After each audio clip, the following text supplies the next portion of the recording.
E aí pessoal, tudo bom com vocês? Meu nome é Aldrin de Carvalho, eu estou aqui novamente no meu canal, que é o canal do Aldrin. Hoje a gente está aqui de novo para dar prosseguimento à nossa resenha, à nossa história da filosofia com base na história da filosofia do Giovanni Reale e do Dario Antiseri. Hoje, finalmente, para chegar a um autor muito especial, como vocês já devem ter visto aí pelo título do vídeo, que é Tomás de Aquino, certamente um dos grandes aguardados aqui no nosso projeto. Mas enfim, antes da gente começar a ir de fato para o conteúdo e poder começar a introduzir esse autor, que vai ser o tema dos nossos próximos vídeos, eu preciso mencionar aqui que vocês podem apoiar o canal financeiramente de diversas formas, e isso você pode fazer do jeito que você quiser. No caso, uma das maneiras de fazer isso é comprando os livros pelo link na descrição. Tanto este volume como os outros da coleção da História da Filosofia estão na descrição para você poder comprar. Para você sair o mesmo preço do que se você pagasse normalmente pela Amazon, mas eu ganho uma comissãozinha em cima disso. E, enfim, é muito bom dar no mesmo para vocês e eu saio ganhando, então fica tudo bem. Além disso, vocês também podem fazer uma doação pontual pelo Pix, como vocês vão ver que tem uma chave aí embaixo para vocês fazerem isso. Fazer uma doação por Super Chat em algum momento que estiver rolando alguma live por aqui. E o tipo de apoio financeiro mais importante que vocês podem dar é através do Apoia-se, que é uma plataforma de apoio mensal, onde você seleciona um valor qualquer a partir de R$2, no meu caso, e você doa todo mês. Fazendo isso, você acaba me ajudando mais, porque você me dá a certeza de que no mês seguinte eu vou receber alguma coisa, por mais que seja uma quantia pequena, nem que seja R$2 mesmo, tá? Muita gente doa R$2. Então, bom, gostaria de convidá-los a isso e homenagear aqui, como sempre, nossos grandes apoiadores, o Nivaldo, o Cássio, o Davi, o Renan, o Matheus, o Pedro Henrique, o Pedro Barbosa, o Luiz, o Raven e outras 3 pessoas que estão com o status do apoio privado e que, portanto, provavelmente não querem ser mencionadas, ok? Mas, enfim, sem mais delongas, vamos logo para o vídeo. Bom, galera, como eu ia falando, hoje a gente começa a falar de Santo Tomás de Aquino, que é um autor que vai tomar mais de um vídeo, ok? Definitivamente falar tudo de Santo Tomás em um só vídeo ia tomar muito tempo, ainda mais se a gente quiser dar a profundidade e as explicações devidas, na medida em que o Reale apresenta as teses dele aqui. Então hoje, basicamente sobre o que a gente vai falar, é sobre a vida de Tomás e sua obra. E muita gente gosta de pular esse primeiro vídeo de introdução ao autor, mas é muito interessante porque a gente vai vendo ao longo do tempo o que ele foi escrevendo, em que contexto o autor foi escrevendo, contra quem ele estava se levantando, quais foram as influências que ele recebeu. Então esse vídeo de introdução é sempre bastante importante. E no caso do Tomás, é bastante necessário que a gente tenha contato com a história dele, justamente porque ele se posiciona contra alguns movimentos que tinham na época dele, e enfim, tanto que vai haver algumas rejeições dos textos de Tomás após a sua morte, enfim, a gente vai ter oportunidade de falar disso. Mas vamos lá então, começar vendo o que o Reale tem para dizer pra gente aqui. É interessante que ele já começa com o primeiro item chamado Tomás, um dos maiores pensadores de todos os tempos. Então já introduzindo a gente, indicando essa grandeza, Expoente máximo entre os escolásticos, verdadeiro gênio metafísico e um dos maiores pensadores de todos os tempos, Tomás de Aquino elaborou um sistema de saber admirável pela transparência lógica e pela conexão orgânica entre as partes, de índole mais aristotélica do que platônico-agostiniana. E aí eu lembro a vocês o seguinte, nos últimos vídeos a gente falou que, uma vez que as obras de Aristóteles estavam sendo retomadas, que já, inclusive até já havia tido algumas condenações e algumas rejeições dos textos de Aristóteles, começa a surgir, por assim dizer, de uma maneira simplificatória, começam a surgir duas vertentes, duas formas de se posicionar diante dos textos de Aristóteles e da filosofia como um todo. Você tem, por um lado, autores que vão rejeitar o Aristóteles, não em sua integridade, mas assim, vão rejeitar, vão ter um pensamento que é substancialmente muito menos aristotélico e anti-aristotélico em muitos aspectos, E nessa linha a gente tem Alexandre de Hales, São Boaventura, enfim, vários pensadores franciscanos. E do outro lado, do lado de aceitação e de incorporação do pensamento de Aristóteles, a gente tem Santo Alberto Magno, que foi o tema do último vídeo, e também agora Santo Tomás de Aquino, que vai desenvolver ainda mais aquilo que o mestre começou a fazer, como o próprio Reale diz no final do capítulo de Santo Alberto Magno. Então a índole do pensamento de Tomás, como ele diz aqui, vai ser muito mais aristotélica do que platônico-agostiniana. Os pensadores franciscanos, São Boaventura principalmente, vai ter uma pegada mais agostiniana. né, que por sua vez, né, o agostinismo, o pensamento de Santo Agostinho, é baseado no platonismo, né, em grande parte. Então acaba que você tem essa divergência, essa diferença entre vertentes, entre formas de pensar a filosofia. Italiano pelo lado do pai, Landolfo, conde de Aquino, e normando pelo lado da mãe, Teodora, Tomás nasceu em Roca Seca, no sul do Lácio, em 1221. Né? Uma informação a mais aqui, isso eu vi no livro do padre Jean-Pierre Torrel, não sei falar francês, mas é alguma coisa assim, em que ele fala da biografia de Santo Tomás, faz uma introdução às obras dele, inclusive, e tudo, e também a doutrina de Santo Tomás. Ele comenta que existe divergência quanto a essa data de nascimento. E eu geralmente não trago informações de fora aqui para a nossa série do Reale, mas eu vou...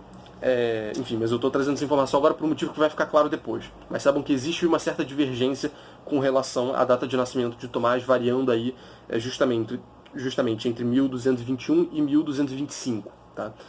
Tenham isso em mente, daqui a pouco isso vai fazer sentido. E ele começa a falar um pouco da educação de Santo Tomás.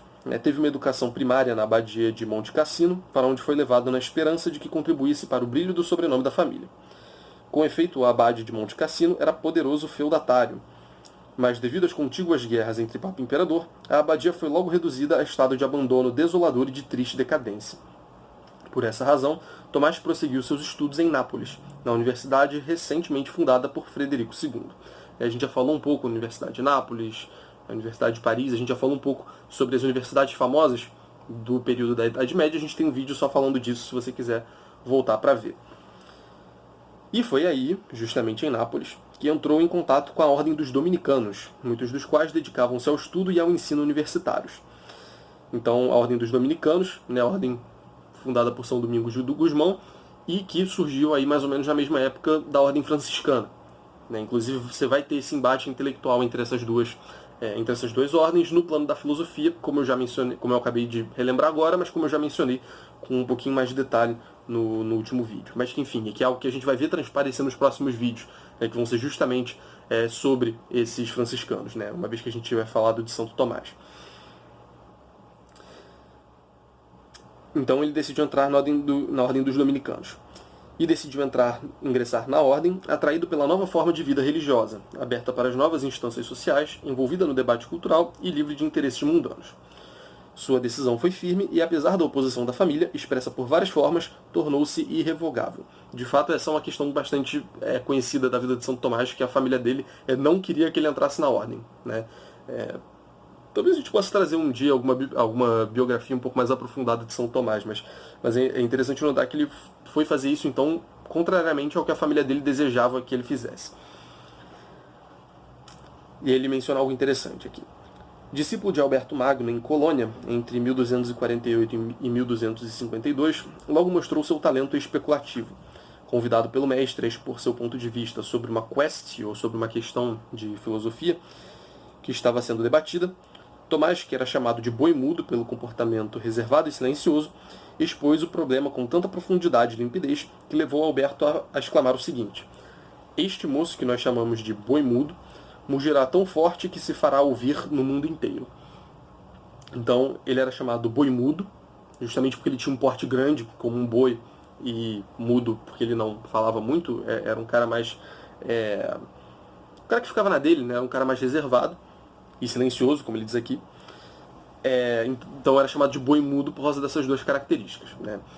Ele era reservado por um lado, por isso ele era dito mudo, e tinha um porte grande. Inclusive várias representações de São Tomás de Aquino, em várias dessas representações dá para você ver isso. Realmente parece que ele é um pouco gordinho.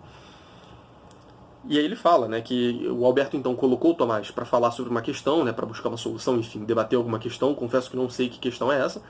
E nesse momento Alberto viu que ali tinha um grande gênio, tinha uma grande pessoa, um grande intelectual, que teria muito a contribuir para o pensamento humano.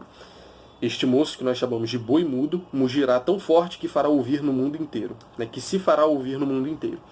E de fato, esse mundo inteiro aqui não é um exagero, quando a gente vê o que aconteceu depois com Santo Tomás, que hoje é conhecido como doutor comum da igreja. É doutor comum da igreja. Você tem vários doutores, mas o doutor comum da igreja é só um, que é Santo Tomás. É muito curioso isso. Então, realmente, ele foi ouvido pelo mundo inteiro, né? O mundo inteiro ouviu a ressonância do seu mugido, né? Vamos dizer assim. Então, é curioso como Alberto já teve essa intuição de que, não, calma aí, tem algo de especial nesse cara. Não, a gente não pode desprezar isso. E aí ele começa a falar da carreira universitária de Santo Tomás. O Reale começa a falar disso. Em 1252, quando o mestre-geral da ordem solicitou um jovem bacharel, hoje se diria um jovem professor assistente, para encaminhar a carreira acadêmica na Universidade de Paris, Alberto não hesitou em indicar Tomás. Então, o mestre-geral da ordem dominicana, imagino, precisava então de um professor assistente para a Universidade de Paris e Alberto então pediu indicação a Santo Alberto Magno, e Alberto Magno indicou na hora Santo Tomás, justamente por aquilo que eu acabei de dizer. Né? Ele via em Santo Tomás já algo de muito grandioso. Isso foi em 1252, e em 1252 mesmo que ele começou a ensinar em Paris. E isso durou até 1254, como Baccalaureus Bíblicos. E de 1254 a 1256 como Baccalaureus Sentenciarius. Né? Então, Bíblicos Sentenciarius. Né? A gente consegue ver a referência aí, primeiramente à Bíblia, obviamente. Né? Enfim, provavelmente ensinava assuntos bíblicos. E esse Sentenciarius a gente consegue perceber aí a referência às sentenças, né, de Pedro Lombardo e esse estilo de obra que foi sendo disseminado nessa época. A gente falou um pouco disso no vídeo do Pedro Lombardo, vocês podem voltar aí para dar uma olhada. Inclusive, uma das obras mais conhecidas de São Tomás é justamente os comentários que ele fez às sentenças de Pedro Lombardo.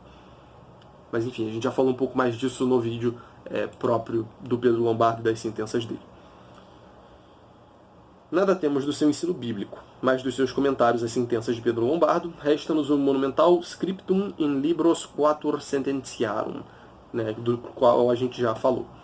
Ademais, são desse período os opúsculos De Ente et Essentia e De Principiis Naturae, nos quais Tomás expõe os princípios metafísicos gerais em que iria inspirar suas reflexões posteriores. Então, olha que curioso.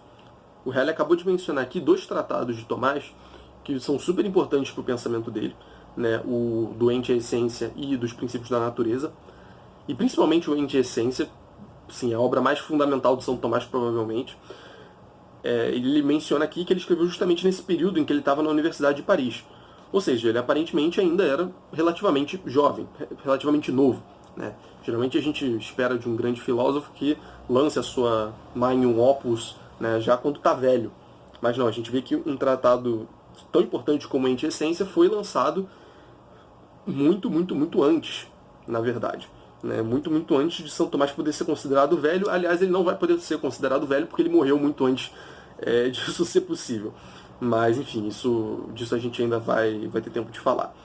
Mas é curioso ver como já nessa época, então, ele já estabeleceu as bases da filosofia dele. Né? Já colocou a público a noção de ente, distinguindo a noção de essência, explicando o que é o ser, enfim, em que sentido o ente pode se dar, etc, etc. Então, é curioso a gente notar nisso. Né? Desde muito cedo, Tomás já tinha as bases do pensamento dele estabelecidas. Superados os obstáculos interpostos pelos mestres seculares, ele foi agraciado com o título de Magister em Teologia, juntamente com São Boaventura, obtendo uma cátedra em Paris, onde ensinou de 1256 a 1259.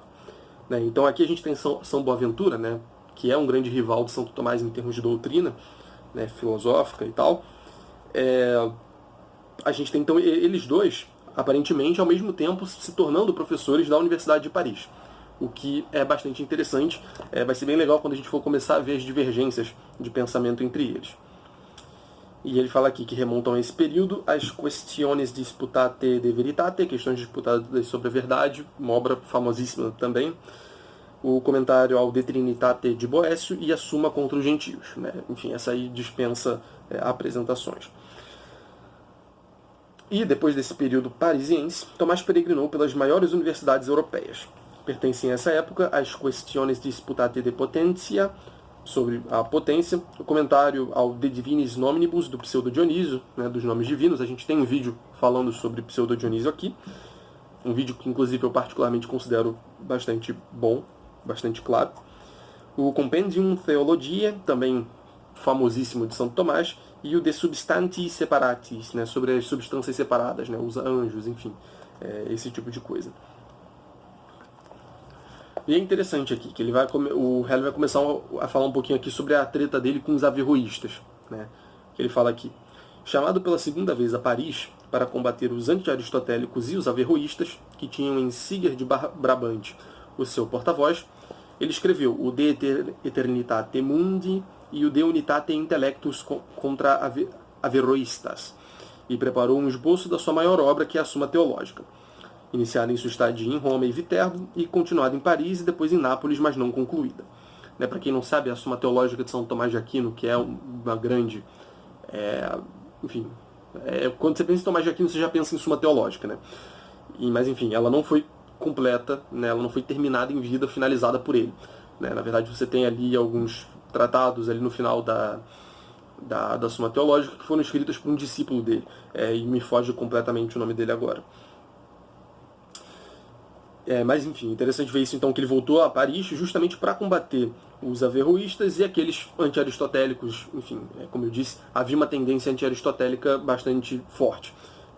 E averroísmo, enfim, ele vai negar, como eu já disse antes, aquela tese de que da transcendência do intelecto ativo, do intelecto passivo. Né? Você tem todas essas discussões nesse período, a gente já falou bastante disso aqui em vários vídeos. Você pode voltar aí no vídeo do Averroes, no Avicena a gente fala disso também, do Alberto Magno. Tem realmente alguns vídeos em que a gente fala disso. E até lá mais no comecinho da série, quando a gente fala sobre o Alexandre de Afrodísia, o Andrônico de Rhodes, enfim, aquela discussão parece que já começa ali. Então é bastante interessante que vocês voltem nesses vídeos e tenham uma noção do que Tomás está criticando, né? E aí o Reale começa a narrar aqui pra gente a morte de São Tomás. Ele fala aqui: sua saúde estava em declínio. Ele chegou a dizer ao seu fiel amigo e secretário Reginaldo de Piperno que o exortava a terminar sua obra. Reginaldo, não posso, porque todas as coisas que escrevi me parecem inépcias, né? Me parecem insignificantes. E diante da insistência de Reginaldo, repetiu: Videntur mihi pale respectu eorum que vidi et revelata sunt mihi. Parecem-me inépcias em relação às coisas que vi e que me foram reveladas. Dessa declaração emerge o sentido de pequenez e quase de inutilidade da própria obra, que um homem profundamente religioso como ele experimentava diante do mistério da morte e da esperança do encontro com Deus. Então, o Reale chama atenção aqui para o fato dele ser, obviamente, um religioso, um grande religioso, e na medida em que ele vai se aproximando da morte, ele vai vendo que diante de Deus, diante da eternidade, diante da própria morte, né, que chega e avassalando, destruindo tudo, como a obra dele, por grandiosa que seja para nós, para ele começou a parecer inútil. Na medida justamente em que ele tinha a morte diante dos olhos dele e, portanto, a eternidade. Né? Então ele começou a ver que tudo isso que ele tinha pensado, tudo isso que ele tinha escrito, não é que tivesse errado, não foi isso que ele disse, mas isso, como ele diz aqui, é inépcio, isso aí é palha. Né? Isso aí simplesmente, né, diante do todo, diante do infinito, não é nada, simplesmente. Né? É algo muito insuficiente, muito pequeno da realidade. E muito insignificante. Foi surpreendido pela morte aos 53 anos, em 7 de março de 1274, no mosteiro cisterciense de Fossa Nova, quando viajava para Lyon, para onde ia por ordem do Papa Gregório X, precisamente para participar de um concílio. Então ele estava sendo chamado para participar de um concílio. Enfim, tamanho era o seu tamanho, intelectualmente, né? Tamanho era a sua inteligência e, certamente, a sua santidade. E ele estava sendo, então, chamado para ir a um concílio, estava indo participar dele, estava a caminho de lá, e no meio do caminho ele morreu. E agora, isso que eu falei, aquilo que eu tinha falado da data de nascimento dele, né, de haver discussão acerca disso, fica um ponto curioso, né? Eu não diria importante, mas curioso, que eu pelo menos gosto de ressaltar, eu gosto de pensar bastante nisso. Porque ele fala aqui que ele foi surpreendido pela morte aos 53 anos em 1274. É claro, seriam 53 anos se a gente tiver por referência a data que ele colocou aqui, né? A data de nascimento como sendo 1221. Então, realmente, 1274 menos 1221 dá 53. Só que, como eu disse, a data de nascimento dele, né, parece que há discussão e parece que varia entre 1221 e 1225. Havendo, portanto, essa variação, vocês podem imaginar o seguinte: se ele tiver nascido em 1225, isso significa que ele morreu não aos 53 anos, mas aos 49. E eu gosto muito dessa ideia particularmente, eu acho muito bonito, muito interessante, muito curioso, porque a gente sabe, né, obviamente, que ele é um cara que morreu novo. Né, ainda na melhor das hipóteses aqui, se morreu aos 53 anos. Morreu novo, fato. Poderia ter escrito muito mais. Mas o que eu acho curioso da idade de 49 anos é justamente o fato de que o Platão, na sua célebre citação, já não me recordo exatamente de onde é, muito provavelmente é da República, ele fala o seguinte, né, ele diz que você só pode ser filósofo a partir dos 50. E, inclusive, isso está ali na biografia do canal, né? Na aba sobre do canal, eu deixo isso ali, né? A gente só pode ser filósofo a partir dos 50 anos, como diz o Platão, então até lá a gente vai, né, vamos sentar a bunda na cadeira e vamos estudar, né, para tentar fazer a coisa direitinho e estar preparado para ser filósofo depois dessa idade, quando a gente já estiver bastante maduro. E São Tomás, tendo morrido com 49, parece que é algo que o torna ainda mais grande, ainda maior do que ele é. Né? Porque, você vê, como o próprio Reale diz, São Tomás é, inegavelmente, um dos maiores pensadores de todos os tempos, uma das pessoas mais importantes que pisaram nessa terra do ponto de vista da intelectualidade.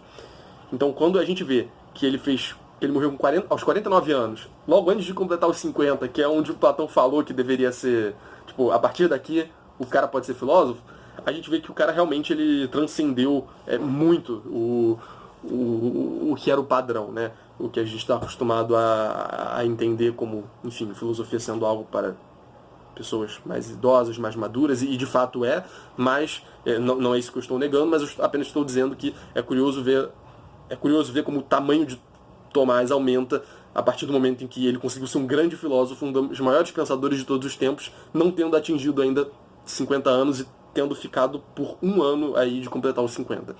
Então, enfim, isso é só uma curiosidade mesmo, eu acho legal de mencionar, eu particularmente gosto muito disso, porque eu gosto muito de São Tomás, eu acho que isso traz um ar um pouco curioso aí para a biografia dele.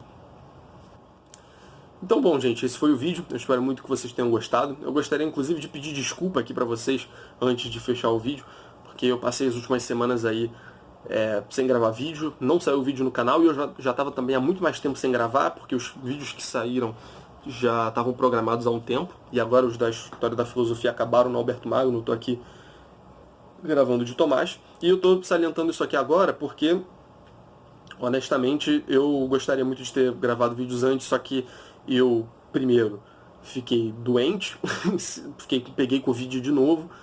Depois disso, o Marcelo, do Resenha Forense, vocês conhecem, veio aqui pro Rio. Eu tava com Covid ainda, mas depois a gente viajou junto bem quando terminou meu tempo de Covid. E aí passei mais tempo fora. E aí quando eu voltei pra cá, pro Rio, meu computador não tava funcionando. E aí fiquei mais tempo sem conseguir fazer nada. E aí meu computador voltou a funcionar, só que eu tinha de fazer as coisas, outras coisas mais importantes e mais urgentes, que eu não pude fazer nas semanas anteriores, justamente por causa desse tanto de problema que eu mencionei agora, né? Então, no fundo, só agora que eu tô conseguindo, realmente podendo gravar isso. Eu não gravei nenhum vídeo esse ano ainda, e enfim, estamos em fevereiro já. E isso é bem chato, vocês ficaram um tempinho aí sem vídeo, mas agora voltou, eu espero que a gente volte no ritmo certo, ok?